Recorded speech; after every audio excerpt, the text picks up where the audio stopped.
What's going on, guys? Welcome to Ranger Rabble. I'm Leo V, and normally I'm joined by Kyle D, but I don't know where he is. All hail Empress Rita! It's morphin time! Dragon Zord! Go, go. Ranger Rabble. Go, go. Ranger Rabble. Rabble, Rabble, Ranger Rabble. What's up, guys? Welcome to Ranger Rabble, Episode 9. I'm Leo V.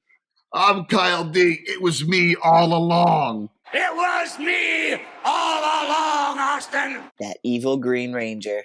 Green with evil, Green with... if you will. If you couldn't tell by now, we are going to be talking about Mighty Morphin Season 1. Yes, the OG season that made me fall in love with the series. Bro, my childhood was magical because of this show. 5-year-old me is just like this the entire time. Yeah, man. It was definitely ahead of its time as far as what it ended up doing pop culture wise for America. I mean, it had been doing that in Japan for at least like 13 or 14 years already by the time we got to it. But I'm glad we at least got the train eventually. As a kid watching this season, or the first season of Power Rangers, like, you don't realize how much they had to outsource their footage. Not even had to. That was a choice. It was a budgeting choice. They were like, well, let's make a superhero show for as less money as possible. So, all of the fight scenes are already done. So we'll just make our own stories up around them, and voila, Power Rangers. And somehow it worked. We were none the wiser. Never would have guessed until probably if you were really paying attention, the Green Ranger shield was probably a dead giveaway. I was just gonna say the foam shield. They couldn't do any better than that shield of all things. It was painfully obvious now, looking back, that we were looking at American footage versus Japanese footage in certain fight scenes, but I still don't give a shit. I want to call it a feel-good season because it's the original season, but like, there's just something about Mighty Morphin against all the other seasons. Like, it's not my number one by any means. Lost Galaxy is number one. In Space is 2. Mighty Morphin's probably like 4th for me. For me, I would say Mighty Morphin will always be my favorite. I have my red Tyrannosaurus tattoo. So that season, it was very near and dear to my heart. I remember my mom working like crazy hours at Toys R Us like for like 1 year, and then all of a sudden I had all the cool Power Ranger toys. It was shout out to Mom, because like I still have all those toys, and they still bring me immense joy and happiness to this day. I still have my green and white flip head. Speaking of toys, just so you guys are all prepared for this, in a couple of weeks we are going to be doing a very special toy episode of Ranger Rabble with a very special guest. So be on the lookout for that episode, because boy are we excited to talk about all the fun toys we have. And potentially show them off to you guys on the channel. Potentially. Before we get into this season, if you don't already, subscribe to Nerd Daddy Productions. Like, follow, subscribe, all of that fun stuff down here on the channel. It takes 2 seconds for you guys, but it means a whole lot to us for all the work that we do. That's me. I'm the signer in the corner that's doing all the hand motions. Thank you. Thank you, interpreter. This season was adapted from the Sentai season Kyoryo Sentai Zyuranger, which I have watched in its full entirety and is an absolute masterpiece of a Japanese season. I fucking love it.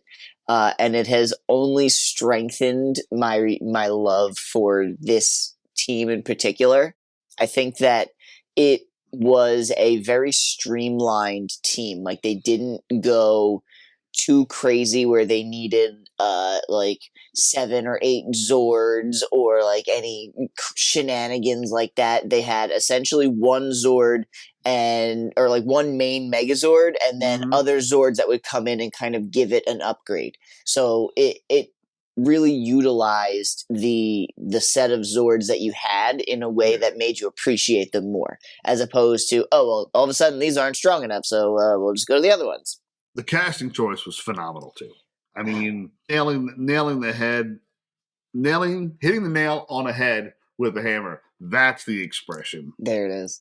I mean, the cast we got was not the original cast that they had, because the original Yellow Ranger was going to be Audrey Dubois. She was in the pilot episode, and then afterwards, I like to think that she was like, "Bro, you guys aren't paying me enough for this. I'm gonna go somewhere else," because Saban was notorious for underpaying and everybody at the time, with one of the biggest fucking franchises that was hitting the States, and they were like, "Here's $500 a week. Happy birthday." So you get nothing. You lose. Good day, sir.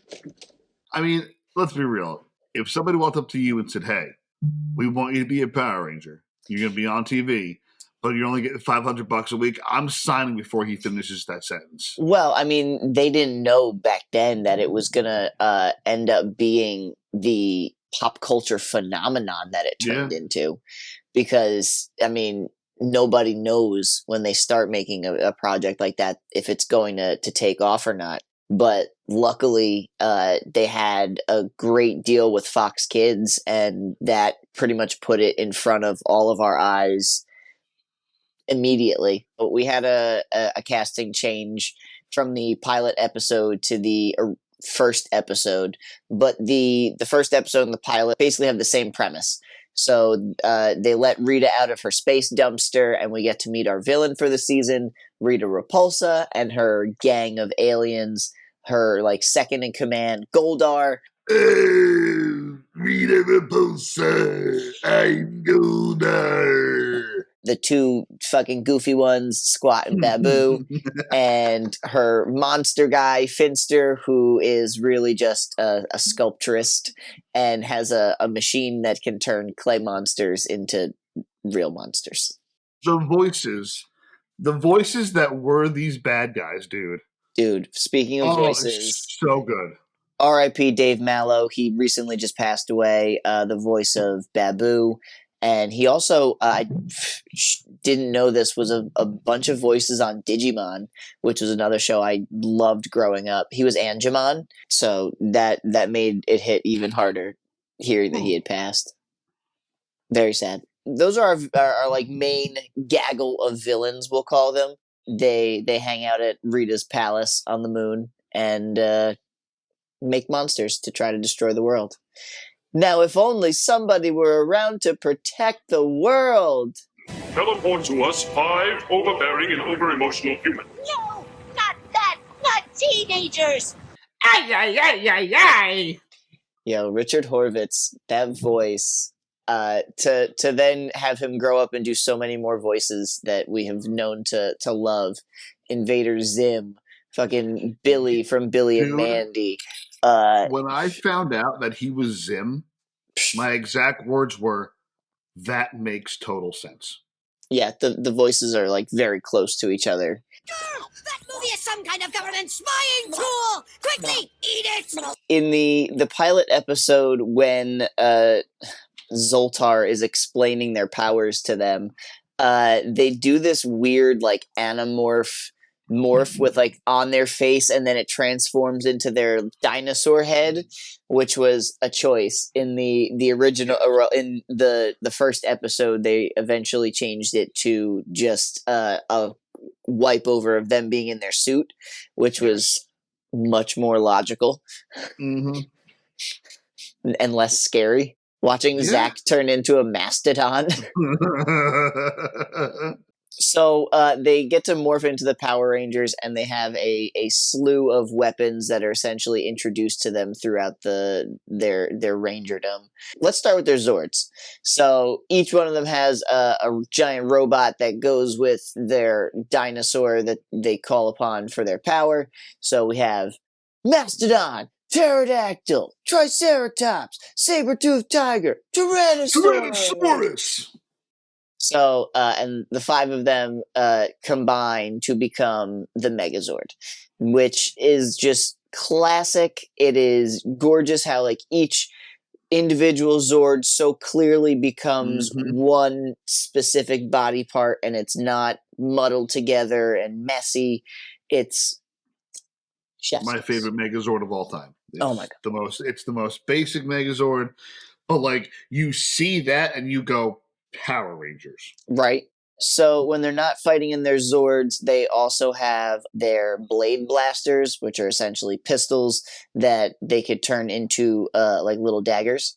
They have a little blade that pops out, and they can slash a bitch or they can shoot a bitch, depending on how they feeling. There was one episode where they took their blade blasters and the girls jumped on top of the guys' shoulders, and they did like this tower formation kind of thing. They went, Avada Kedavra! That was very much what most of their weapon attacks did to the bad guys, especially the Power Blaster. The Power Blaster took all of their individual weapons that they had: axe, gun, daggers, lance, bow and arrow, and sword, and put them into a giant blaster, which is just so fucking pretty. Again, if you're going to put all the weapons together, they just did it in a way that made sense. What season did it where it was like really fucking weird? Zero's blaster ready! They all went together, but it was very like the Chomper had to do the thing, and it like bit in weird places, and it wasn't as put together so well. As far as like the monsters go, Rita would make new monsters based on whatever she was feeling that day. In some of the Rangers individual episodes that I remember having on like VHS as a kid, the one where it was Zach's birthday and he had to Happy fight birthday, Zach. Yeah. they had to fight the nasty knight, the nasty knight. Yes. I want to say Kimberly was the clown one. No, Yes. the pineapple clown. Jason was the bench press episode where he had to fight King Sphinx. You know what monster sticks in my memory? The What? eyeball monster. Eye Guy. Yep, that was Billy's episode. He ended up having to fight this giant eye monster because he stole the little smart kid protege that Billy had been working with. In the bench press episode, can we talk about how we're supposed to sit there and believe that Jason was doing reps of 1,000? What? Yeah. Come on, 1,004. Kid, you're almost there. 1,005. When Ernie's sitting there counting, like, what? I'm sorry. Sit there and lift a pencil from here. Just do that 1,000 times. I dare you. Zach and Kimberly popped gum in each other's faces and made a whole mess of things, and he had to do it like 3 times to finally get it. Like 3,000 reps, bro. There's a simple explanation for that. About midway into our season, we are introduced to the Green Ranger. We find out that Rita has had an extra power coin that she's just been holding on to and just waiting for the right moment. So when new kid Tommy comes to town, she finally decides that this will be the moment that she creates her Green Ranger. R.I.P. JDF. This 5-parter is, I think, one of the best stretch of episodes that the series has done. It was just layered out really well. The pacing was great. The cliffhangers of, first of all of us knowing that it's Tommy, but watching the Rangers, like have him bust in through the Megazord and just like take them all down from the inside. that random like fucking green energy ball that he shoots out at them. Like he's got fucking powers that are insane. Honestly, the Green with Evil series is just, it's the best way to introduce a bad guy and that I've ever seen. Like, they tried doing it other seasons, but like that initial Tommy arc, because he starts off cool, like he starts off nice and they're friends, and the minute they do that over dramatic with the wind blowing, and he just snaps into that. Tommy! I have chosen you! The minute he just snaps into that evil Tommy, it's just like, what is going on? Yeah. And he made you believe it too, man. He was giving you the death stare. But JDF was always the right choice for Tommy. Like, always. By the end of Green with Evil, Tommy joins the team. They break the curse over him, and we get our first like real set of upgrades to the Zords. So Tommy has the Dragon Zord, which is essentially Godzilla. And the Dragon Zord can now combine with the Mastodon, Triceratops, and Saber-toothed Tiger to be like a fighter mode. And then it also drops itself on top of the Megazord to be like a super Megazord, I guess it would say, because Ultrazord is later down the road. Super Megazord. And it was really cool to just see the Megazord that we have come to know and love get an upgrade. And now it's a hat. After Tommy's on the team, him and Jason kind of get along, but not so much. They had an episode where the two of them had to work together to find Titanus, who was safeguarding new weapons that they had to get to defeat the super putties. Rita had figured out a way to make putties that were super strong and that we would never see again after this episode. They go to find Titanus, and Tommy gives Jason his shield because Jason's faster up the hill, and Tommy is better with giving cover. They work together and get these Thunder Slingers, which are a new kind of blaster to beat the Super Putties. What did they even look like? It was like a white little laser pistol. It kind of had like a little Y shape at the top, and then so it's kind of like a slingshot looking thing. And watching Tommy give Jason the shield was a big part, like a big moment in the season, because you're just like, wait, that shield can get given to someone else, because he gives it to Zach too. Yes, he does. And like you can tell that when he gives his shield up, he's weaker. Yes, very much so. That shield does give him a substantial amount of protection, and you can see in like Green with Evil whenever they're trying to attack him, he just pulls the flute out, and like that shield powers up, and everything is just fucking deflected left and right. When we met Titanus, he becomes part of the Ultrazord. He is a giant fucking battering ram cannon setting off massive amounts of fireworks behind the Megazord. That thing is absolutely massive. The Ultrazord was dope. Right? I never had Titanus as a toy, but I wish that I did. I never had Titanus, and I never had Tor. Nope, I never had Tor either. Tor was cool. Tor was a giant turtle. Not long after we get Tommy, unfortunately, his powers go away. Rita uses the green candle to wipe out Tommy's powers, because if he's not going to work for her, he's not going to work for anybody. It was a sad time. Right? Watching Jason fight for his life in a dark dimension to try to get Tommy's morpher and save the power was a great fight. And unfortunately, he didn't save the power in time. So what's left of the power is given to Jason to hold on to so that Rita can't get her hands on it. Yeah. And so that they can still use the Dragon Zord when they need it.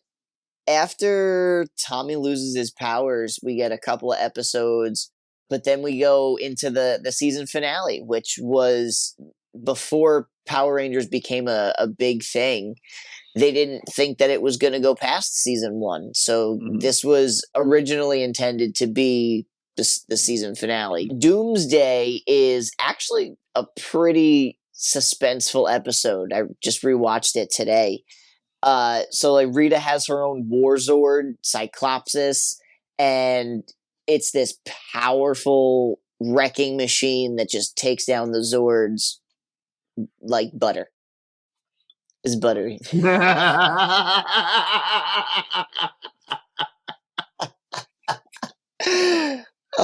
is why we're friends, guys.